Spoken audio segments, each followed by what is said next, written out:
Yes, sir. Please start. Good to start? Okay. Yes. Okay, so good morning, everybody.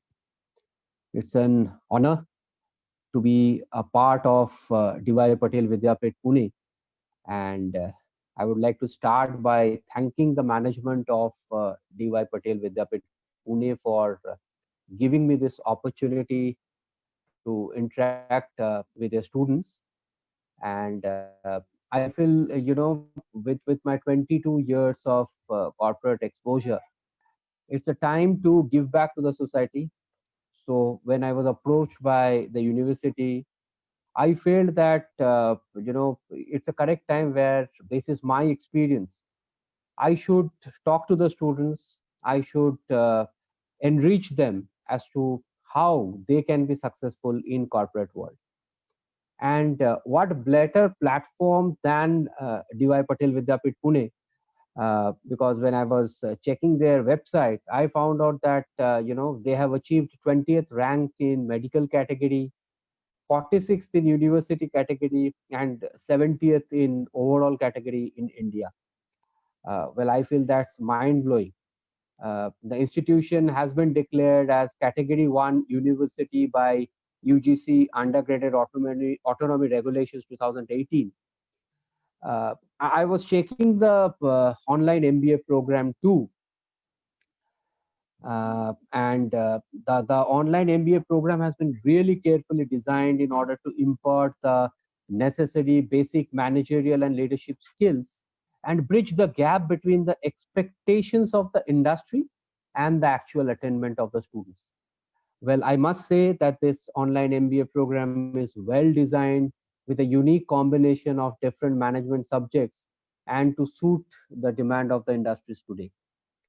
So thanks a ton again to the management of DY Patel Vidyapit Pune to give me this opportunity and to help me use their platform to interact with each one of you.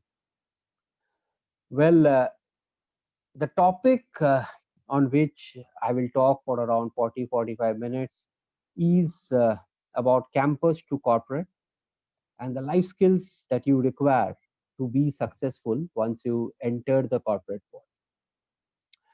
Uh, Once I'm over with this session, I will request you during the session, you can note down your question. And once we are over with the session, we will do a small question answer session where you will be given an option to ask me questions and I will try to answer all of them. Well, uh, today you are a student and tomorrow you will be a professional working in a corporate. That's the dream I'm sure all of you carry with you. And with that dream, you have joined an MBA course or certain other courses. To successfully crack an interview in one of the best corporate, join in a good position with an attractive package, and successfully climb the corporate ladder to reach to the top. That's the dream that each one of you carry with you. However, have you ever evaluated, that what are the skills you require to make your dream successful? Is it different from what you have currently? Has it been taught to you during your student days in school, in college, or in your university campus? Well, my today's interaction of 40-45 minutes with you will try to address these queries. Uh, it will not be possible to make it exactly interactive in this platform. However, as I said before, I will request you to note down your questions. And at the end of whatever I say, I will give you a chance to put in your questions and I'll try to answer them. Well, let's come back to the topic. What skills do you need to make it successful in corporate world once you shift from your campus to corporate?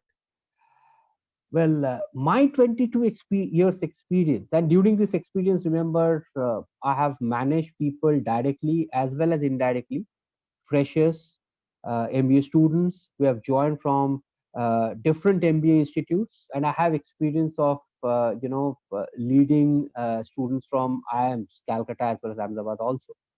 So with my experience, I'll say that the biggest difference to be successful in a corporate life compared to a campus life is the change in your attitude. Now, it's a very, very big topic, right? Attitude. And how do we define that? Well, I try to explain. I will try to talk to you in terms of 5 or 6 points which you need to be very, very careful about before you enter in a corporate. And that's what I will say are the success quotients, which will determine who will be successful and who will not be successful.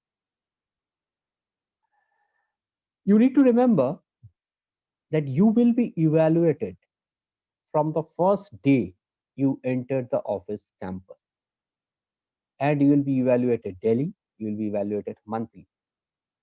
The evaluation will happen both in terms of the results that you bring in, basis the job that you are managing, as well as the evaluation will be on the basis of the softer skills that you carry. And these softer skills determines your success factor.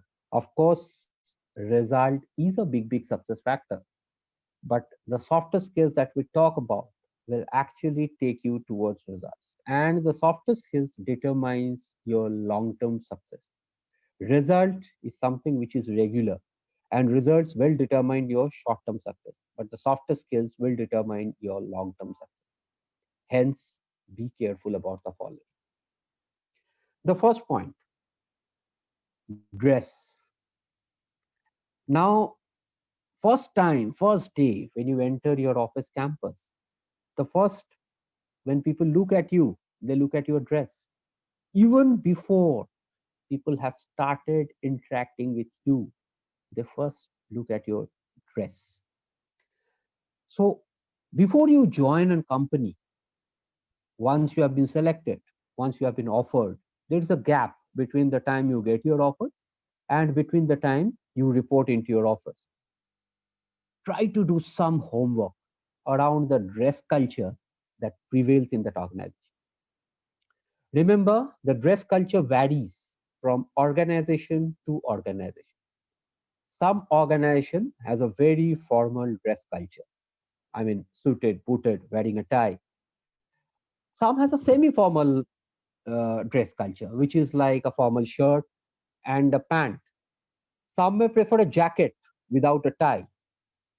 However, remember, if you're wearing, if you are suited booted in an organization where people believes in rolling up their sleeves and working, people will say that this is not an ideal fit. You know, this person would not like to go down into the field, roll down his sleeves and work. And if you enter an office rolling down your sleeves in an organization where the culture is suited booted, they will say this person doesn't know how to dress. So it's very, very important to do a little bit of homework in terms of the organization dress culture. This will help you to arrive with the right dress code on day one. Remember, the first impression is a lasting impression. I'm sure you all know first impression is a last impression. I change that a little bit. I say that yes, you can still change the first impression. It's not the last impression, but the first impression is a lasting impression. It will stay long, and you will really need to work hard to change that impression again. So why to take a risk? Do some homework, understand the organization dress culture, speak to people, and arrive basis that accordingly. You will also get some idea from the person who comes you to interview in your campus. Seeing their dress culture, you will have certain idea about what the dress culture looks like. Try to adapt that. So that's my first point. Hope you have noted. The first point, though, is very simple, however, needed to be taken care of before you join, is dress. Well, the second point is about ownership. Any organization will expect its employees to show ownership. You will be expected to take ownership of everything, starting from your own learning, starting from your own self development, understanding the business, showing entrepreneur attitude, and delivering business objective for the role that you have been hired for. I will talk about each point a little briefly so that you understand what I'm trying to say. When I'm saying ownership about learning, you are expected to learn the organization culture, you are expected to learn the business, you are expected to learn the job role, the skills that is expected from you to deliver the job role. You may land in an organization where the training culture is very, very strong. From day one, you go through a formal induction. They ensure that you have a mentor who helps you understand everything, starting from a job culture, starting from organization culture, starting from your job role, starting from the skills that you need. However, everybody is not fortunate. You may land up in a work culture where the training is not in place. Remember, in an organization, you need to own. You cannot go back and say anybody, I was not able to deliver because the training was not in place. Nobody taught me. And that's where the ownership attitude starts. However, friends, remember, ownership attitude cannot be developed within a day. It cannot happen that you suddenly land up in an organization and start taking ownership. So the objective of me talking about this is that any learning starts from your home, and then the learning starts from your the education institute where you are learning. So how an ownership starts from your home. I will request you, start taking ownership at your home, of your own food, of your own room. Is it well made? Don't depend on your parents. Start taking ownership. It may happen that your mother cooks your food daily, but someday she is not well, and food may not be getting prepared and it is getting ordered online. Why can't you take ownership to make that food yourself? That will help you to start getting adapted to situations where even you are not able to get what you are expecting, still you will deliver. You take ownership and you deliver. Think of your education institutions. uh, I'm sure you take ownership, correct? You go into the library, you find out the referral books, you take notes. So even at some day, your professor is absent, you take ownership to go to the library, utilize that time, bring that ownership back into home also. Start creating situations where whatever be the situation like, you don't depend on anybody. You take ownership and start delivering. And I assure you, this will help you develop an ownership attitude so that when you land up in an organization, you will not depend on anybody and you will take ownership of your own learning. So the second important point is ownership. We talked about dress, we talked about ownership. And I'll connect the second point with the first point. Remember what I spoke about the dress? I said that do some homework about the organization dress culture. So what are you doing? You are taking ownership of your own dress culture, and it should match with the organization dress culture. So the second point is connected with the first point also. So the first point is dress, second point is ownership. Well, the third point is about self motivation. And I can assure you, whichever organization you go, whichever industry, whichever business, all organizations prefer self starters. While you may be expecting lot of support, lot of training, the organization will expect you to be a self starter. The organization may give you training, may not give you training. Well, I'm not saying you that you will not get a training support, but a lack of it cannot be an excuse for your failure. if if you're able to understand what I'm talking in terms of a self starter, well, it's very closely connected with our second point of ownership. You need to own, and whether the organization gives you a starting point or not, you yourself need to be a self starter. If you're joining in sales, you are expected to deliver revenue. Whether a target is set or not, you need to speak to your counterparts, you need to speak to your peers, understand what they're expected to deliver, and start delivering. If you're in the operations role, understand what is expected out of peers and start delivering. Well, I'm not trying to, instill some fear in you that you will not get this understanding from training. You will get. But today, in a current scenario, let's take today's scenario. We are in a COVID-19 scenario where all businesses have stopped. At this, each industry will take some time to come back to its original business revenue generation model where it was before it stopped. So at this situation, if somebody joins an organization, let's say somebody has an offer letter and he will join this organization as soon as the COVID-19 situation is over. Now think of the management. What is management's priority? To bring back the business to normal or to train people, new people?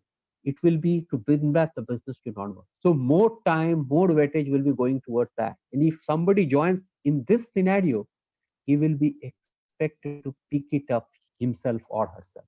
There may be situations like this.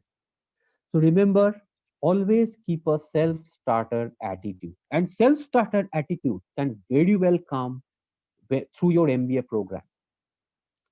You will see there are people, I have seen this in my life also, that, people who were great in academics sometimes fail in their corporate life.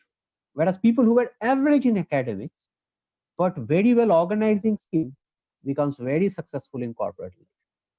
So you will see there are people in your MBA colleges who are not that good in academics, okay, average, but they organize debates, they participate in debates, they participate in sports, they try to organize events in your MBA institute. What is happening is slowly their organizing skills is getting built up and they are becoming self-starters. So I'll request each one of you, while you take care of your academics, while you take care of your knowledge, don't focus only on academics, because academics is not the only thing which will help in your life. When you enter a bigger journey called life, all your skills will be important. Hence, participate in extracurricular activities. Take initiatives to organize events for the institute. Go back to your professors, go back to your dean with ideas as to what you would like to do and present it to them. They will question, and that will make you more tougher to face your corporate life, because in corporate life, whatever initiatives you will try to take, nobody will leave that unquestioned. There will be questions asked. You will have to answer those questions and you will have to convince management. So you will have to answer your professor's questions, you will have to answer your dean's question, and you have to convince them that why this initiative should be taken. And don't just leave it there. Be an executionist. Execute whatever you are talking about. I assure you, if you are able to take such initiatives, automatically your self-starting motivation level will go up and you will be a self-starter when you join a corporate. So the first point we talked about was stress. The second point was ownership. And the third point that we talked about was self-starting. Hope you have understood. The first point and the second point was connected. And the second point and third point is very closely connected. Only self-starters will take ownership.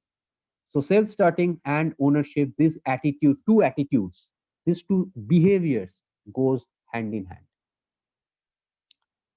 Okay, the fourth skill is adaptability. And whenever we talk of adaptability, what comes to our mind? Well, if I was taking this session live in a classroom scenario with you, I would have paused for 2 minutes and asked these questions to you. That Whenever I talk of adaptability, what's that one word comes to your mind? Unfortunately, I can't get answer from you. So, what comes to my mind when I talk of adaptability is change. And one of the biggest qualities that an organization will look for in a candidate is his or her adaptability to change. Whether we agree or not, friends, change is the only constant in today's VUCA world. VUCA, VUCA, VUCA. I don't know whether you have heard this word or not, but you need to know, because today's world is a VUCA world. What is VUCA? V stands for volatility. U stands for uncertainty. C stands for complexity. And A stands for ambiguity.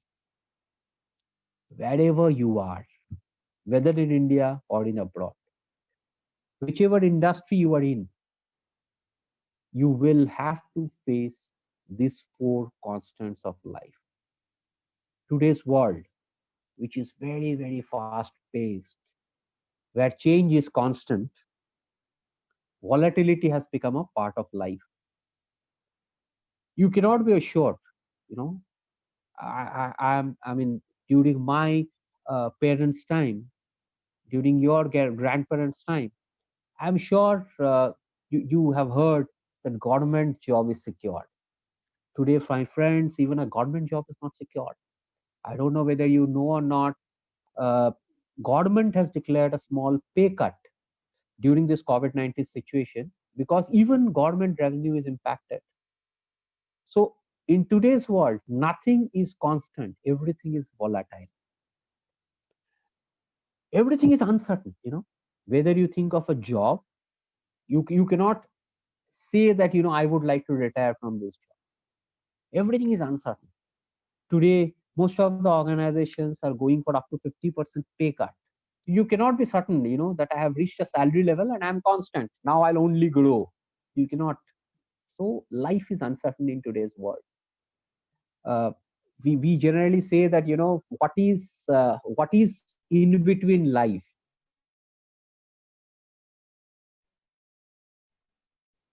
So if you LIFE. So what is in between life is if. There is a big if in between life. So uncertainty is a part of our life now. We talk of complexity. Life has become complex, correct? With the entire world economy tied between themselves. A bombing in Iran impacts stock market in India, or a trade relationship between China and America impacts stock market in India. So we understand that life has become complex.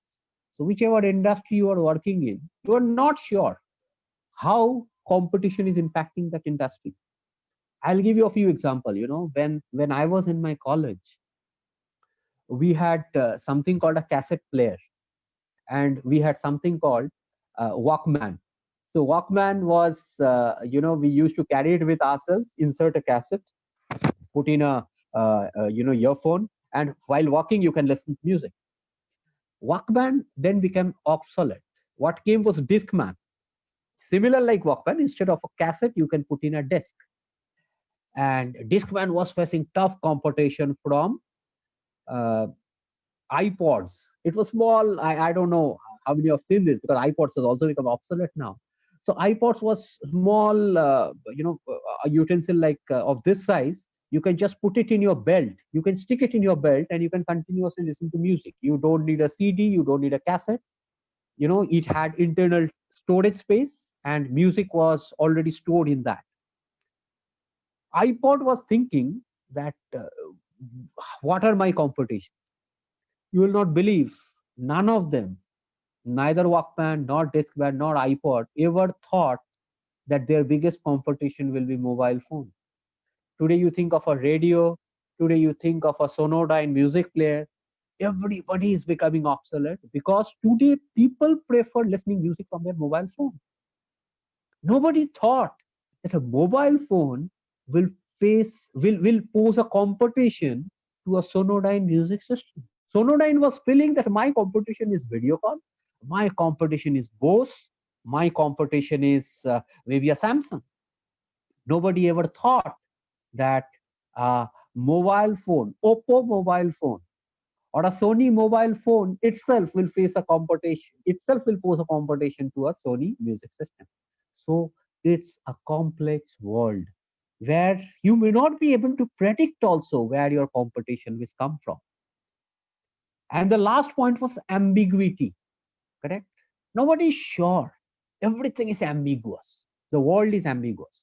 So friends, we are in a VUCA world where volatility, uncertainty, complexity, and ambiguity are the only constant in life. Hence, your skill of adapting yourself to changes is one of the biggest quality that all corporates will looking at. And the best part is that it's a mind game. You know, in today's corporate world, it's a mind game, and you can build up this quality of adaptability. It's not that you need to be born with an adaptability quality. You can be built up with adaptability.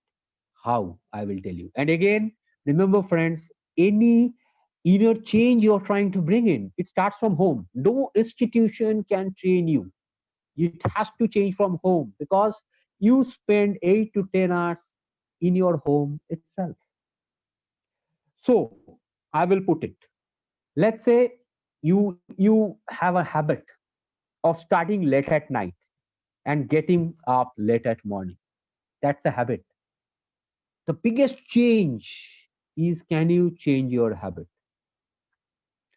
So try to adapt yourself, try to change yourself, try to challenge yourself of getting up early in the morning.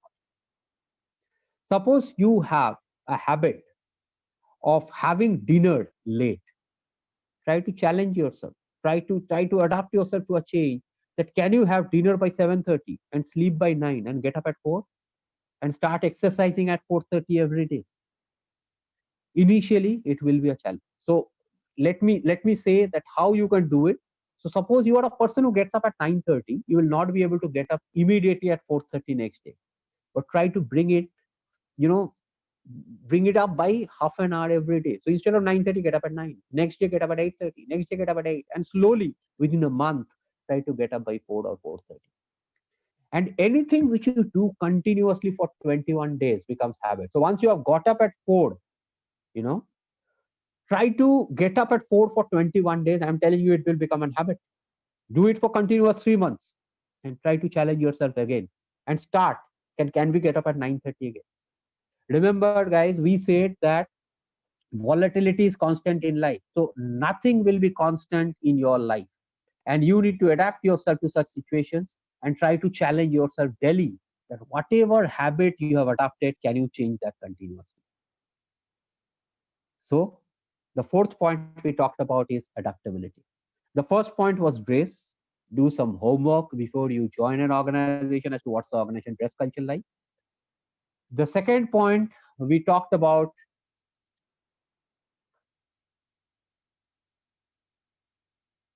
was ownership. So try taking ownership. And again, it has to start from your house. If you really want to build up your, attitude towards ownership, try to start taking ownership in your home. Third is self-motivation. Whatever is the situation, you will be expected to perform. So be self-motivated. Create situations in your college where take initiatives. Be motivated, even if when the dean challenges you in terms of your initiative, and try to bring it to a closure. And the fourth point was adaptability. Whatever are your biggest habits, challenge those habits and try to change them. And once you practice a new habit, once you practice a new thing for 21 days, it will become your habit. Do it for 3 months and try to change it again. Continuously change. Continuously try to adapt to change. That's one of the biggest skill that will be needed in today's corporate world. Okay, the fifth point is persistency and consistency. Uh, you know, uh, this is a very interesting point for me. And again, if this was a face-to-face situation, uh, I would have asked this question, and I would have stopped, and I would have loved to listen to your response. What's the difference? Cricket is in our blood. As Indian, cricket and movies are in our blood. And I am a big cricket buff, so I love taking examples from cricket world. So what's the difference between Virender Sehwag and Yusuf Pathan? You know, both are hard hitters, both are great timers of balls, both have played some real blasting innings for India as well as in IPL. So what's the difference? Friends, the difference is that Sehwag was a more consistent one in terms of performance.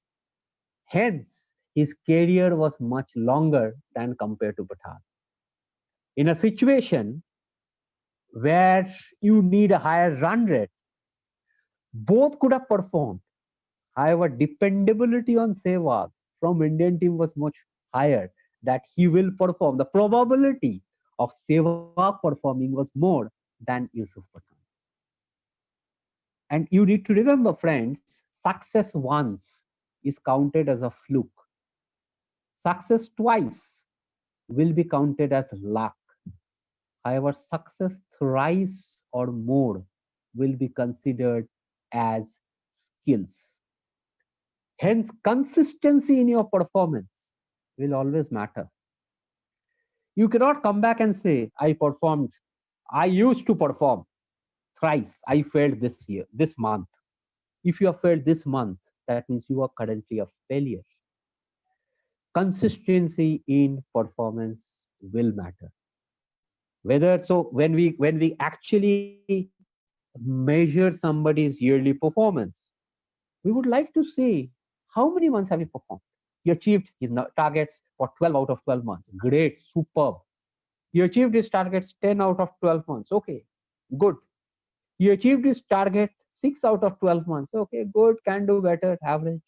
He achieved his target 3 out of 12 months. Please remove this guy, not good. That's how corporate works. So consistency in performance is very, very important. And to bring in consistency, you know, you need to always evaluate when you performed what you did right. Try to repeat those behaviors. Think if Sehwag was told that Sehwag, you need to block your first 3 overs, you will see most of the time Sehwag would have gone out. Sehwag was his natural self. You can expect a Sehwag to hit a six in his first ball. And if you stop that and say, Sehwag, please don't hit for first over, you will see, you will never be able to see the original Sehwag. And he may get out in the first over itself. So important to focus on the strengths that we have. One of the biggest mistakes we do is we try to, work on our areas of improvement and correct ourselves. Friends, Saurav Ganguly was strong on off and he was weak on leg. We used to say he's a god on offside. Think, if Saurav was not focused on his off and would have focused on leg, Saurav Ganguly wouldn't have been a Saurav Ganguly.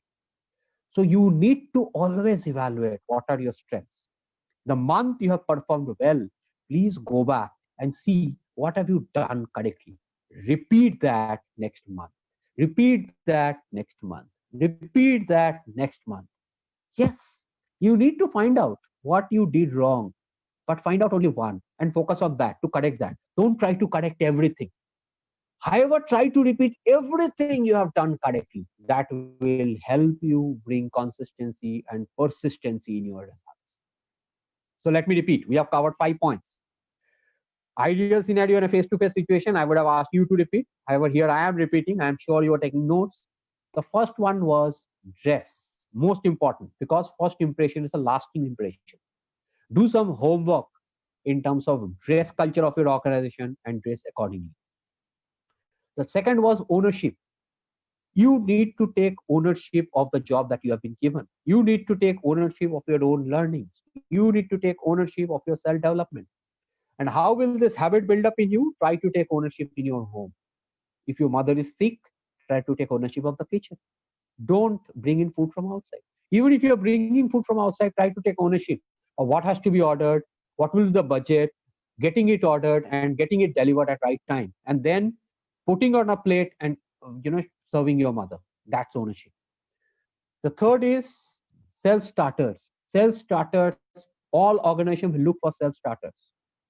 And to be a self-starter, try to take initiatives in your institution where you're studying. Don't focus only on academics.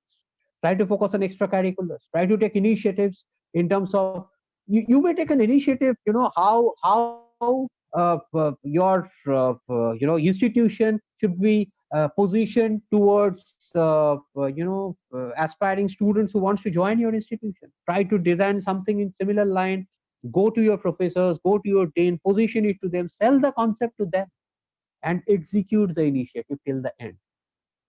The fourth point was adaptability. We talked about VUCA world: volatility, uncertainty, complexity, and ambiguity are constant in today's world. You need to be adaptive towards your changes. How will you do that? In your home, whichever is your biggest habit, try to change that. Try to challenge that. And if you do something continuously for 21 days, that becomes your new habit. Keep it constant for 3 months and again try to change that. Continuously bringing change in your life. Don't get habituated on any single thing for long. The fifth point which we talked about is persistency and consistency. Consistency in result for a month is called fluke. Achieving success for twice in a month, twice is called luck, and achieving success for thrice or more is called skill. So you will have to be continuously, you have to continuously adapt yourself. You have to continuously deliver results. And the last point, there was a question. I'll answer that. Let me complete the last point, and then of course I'll answer the question. The last point talks about that always try to live in the present. Always remember, past is history and future is mystery. Present is a gift, and that's why it's called present. Your great performance in past is a history, and you have already been rewarded for that, either through your salary or through incentives or through bonus or through rewards or through recognition. You have already been rewarded for your past performance. Your future performance is a commitment, and it doesn't matter. Hence, it's important to perform every day. In campus, you get measured once, twice, or maybe thrice a year, basis your semesters, right? However, in corporate, you will be measured daily on your performance and attitude. So, how you can bring that attitude in your life of living in the present? It's important for you in your institute to go back to your professors, to go back to your, members of your family and take feedback about yourself. How are you performing? Friends, performance, as I said, is not only the results that you're delivering. Performance has to be in terms of softer skills also. Performance has to be in terms of the behavior. Performance in terms of your communication. Take feedback from your family members. Take feedback from your professors, that how they see you as a communicator, how they see you as an initiative taker, how they see you as a person who will go to a corporate tomorrow, and will you be successful or not. Try to take feedback and try to assess yourself daily, because when you enter a corporate, you will be assessed daily. So friends, we spoke about 6 points: dress, your ownership ability, your self-starting skills. We spoke about adaptability, change in a VUCA world, persistency and consistency, and of course, we talked about live in the present. Well, your knowledge and skills will help you crack the job interview and will help you get a job. But your success and growth in the corporate ladder will totally depend on your attitude. Remember, it's a tough world out there. In the demand supply graph, the supply of knowledge and skilled manpower is always more than the demand of the job. But a certain percentage of this skilled and knowledgeable workforce fail to succeed because they lack the right attitude. Hence, the only differentiating factor is attitude. Do you have that? If not, what are you doing to build it up? Remember, building the right attitude starts from home. So I end it here. I open it up for the questions. There was a question. I was not able to see it. Gaurav, can you help me? There was a question already, but I'm not able to see the question. Yes, sir. Yes, sir.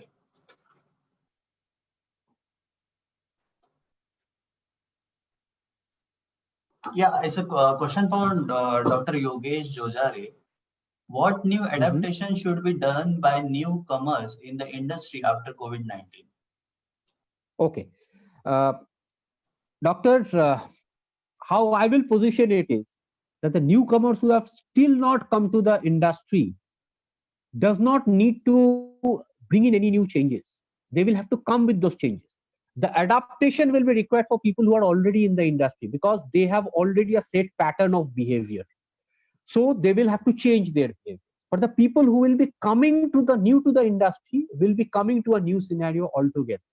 And that's where the 6 points that I mentioned will be most important for these guys who are either currently at a graduation stage or at a post graduation stage and expecting to join industries post COVID-19. See, how the industry will operate will be more, in terms of digitality. However, in terms of basic softer skills, what will be expected of a person is the basic skill which will be required is adaptability. Because the changes will be faster. Post COVID-19 era, the changes will be faster. The companies will be experimenting daily because next 1 year we will not be sure as to what will work and what will not work. So changes will be faster. So the biggest skill which will be required in today's students is adaptability to changes, how fast they can adapt without complaining. And that's where I said that, in their current home front, because they have not entered an industry yet, however, the skill of adaptability can be built up even in a student. So in their home front, the best habit that they had, they should challenge that habit. And because challenging your habit will bring you out of a comfort zone and will make you adaptable to changes. So they should challenge the biggest habits that they have, and they should try to change that in their home front so that they become flexible as a person. When they come to their industry, any changes which is happening, they can adapt to themselves. So I hope I'm able to answer your question. If not, you may pose your question further.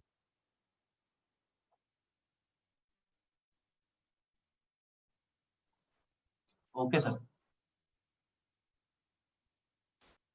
Any further question, friend? We are open to questions, and I'm ready to take your questions. Thank you, Doctor.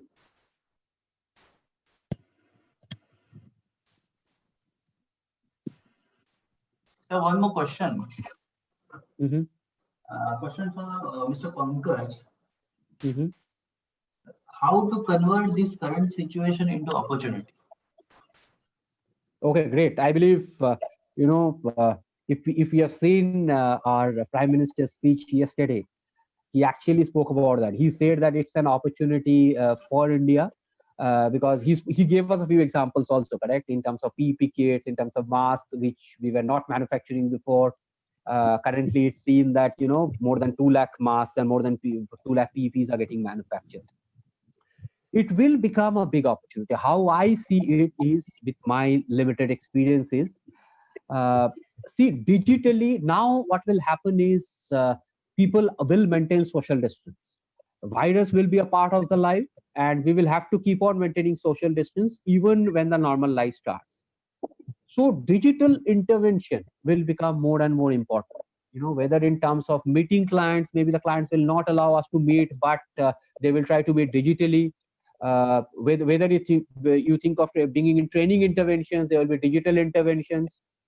So the digital India dream of our Prime Minister will be more pushed down our throat now, and we will have to adapt to a digital India culture.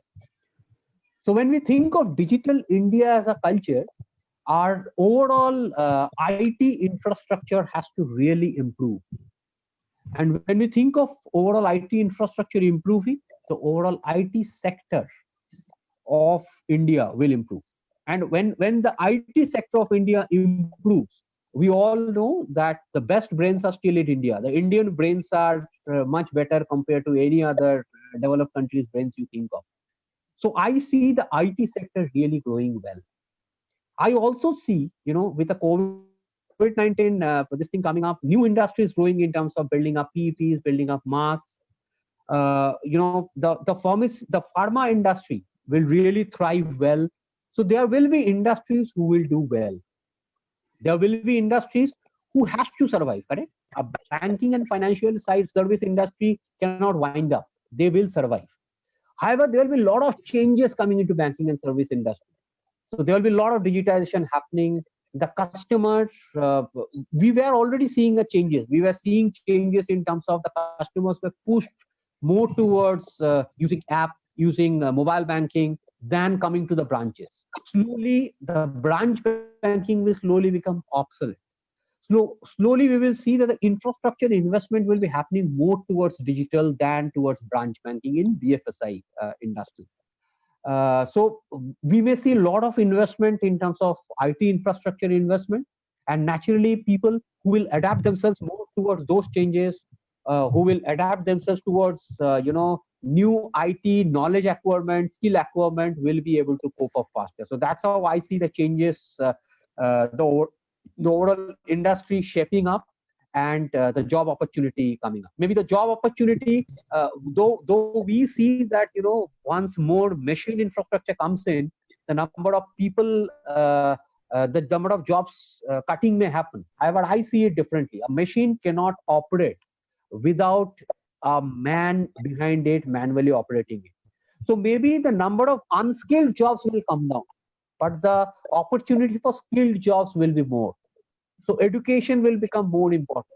Skilling will become more important. So that's how I perceive the changes coming. Hope that answers. Yes, sir. Thank you.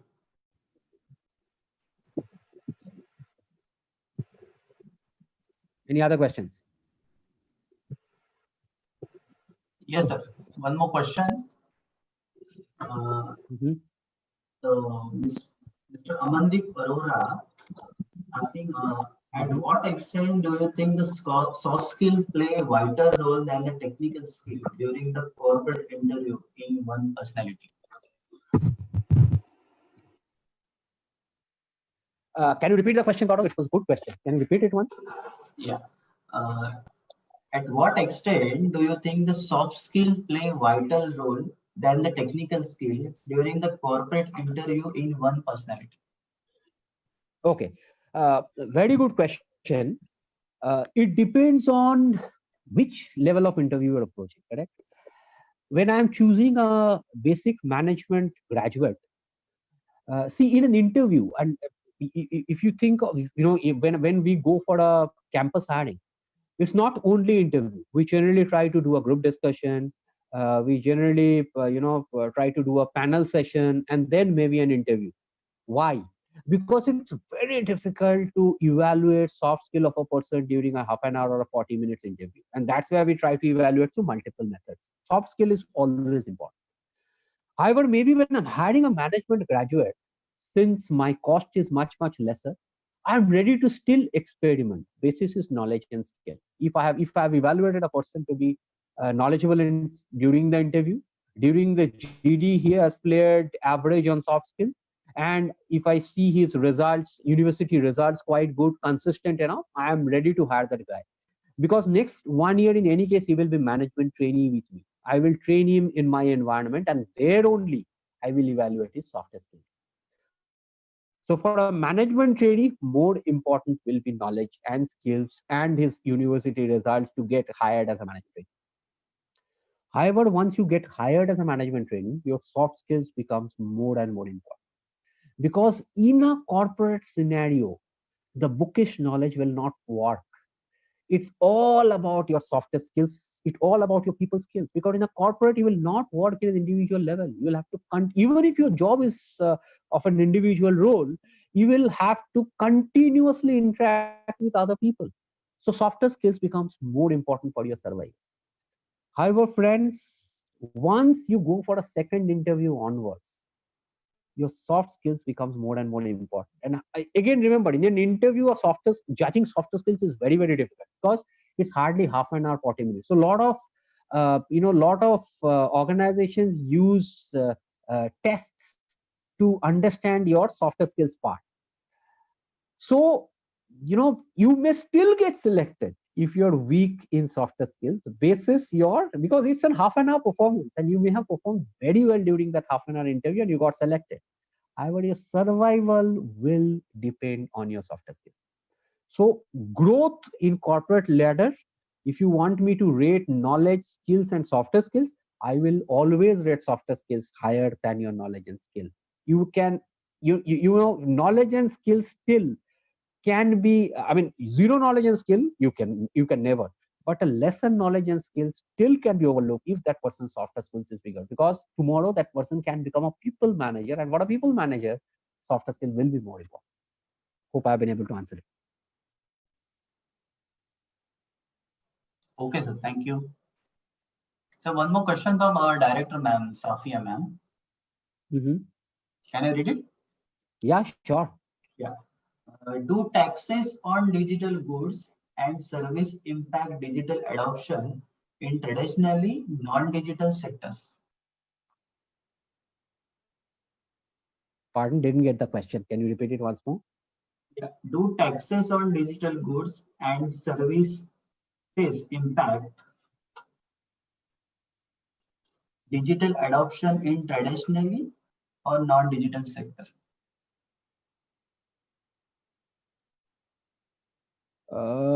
Do taxes, once more please? Taxes on digital goods and services impact digital adoption in traditionally non-digital sectors. Okay.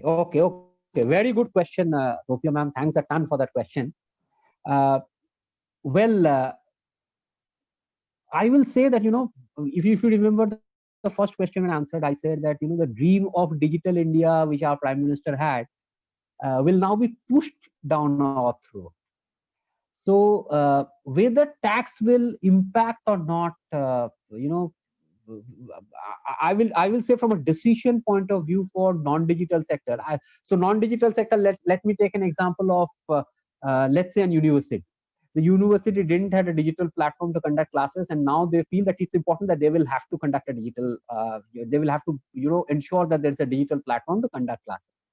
Now they want to buy a new digital platform, whereas the tax towards that digital platform, instead of an 18% GST, all digital platform is now 50% GST. Now, please understand, for that university to conduct its classes, it needs to have a digital platform, whether it's 50% or 20% doesn't matter. So that's what I was saying, that the PM's dream of digital India will now be pushed down our throat, whether we like it or not. So whether there is a tax on digital platform or not, it will not be able to impact my decision. My digital requirement will become so big now that I will not be able to take a decision whether it's costly or not. Okay, it's costly, I don't want to take this decision. We will not be in a position, even the non-digital sector will not be in a position to move away from digital transformation. All industries, whether they're traditionally non-digital, will have to adopt digital transformation, because that's where India will be moving. I'll not say India, that's where the world will be moving. The world has already moved towards digital transformation. India was actually lagging back. Now it's time for us to adopt that digital adaptation, and it will be forced down our throat whether we like it or not. So hope I've been able to understand the question and answer it. Okay, sir. Thank you. So that's it. All the questions.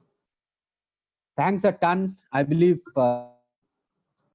I really enjoyed because I was able to see myself only. I was not able to see audience reaction. I'm a trainer and I'm generally habituated at seeing an audience reaction. However, it was good seeing myself only and training. Gaurav, is there a method through which we can collect feedback? We can take feedback as to how the session went and what we can do better from Yes, next sir. time There is onwards. lot of comment and thank and motivational. Yeah, all these comments are coming very huge. Okay, great. So if you can share that, I'm sure whenever we take a next Yes, section, yes, we can improve accordingly. yes. Thank you, Gaurav, for your help. Thanks a ton. Thanks. Welcome, sir. Welcome. Thank you. Thanks.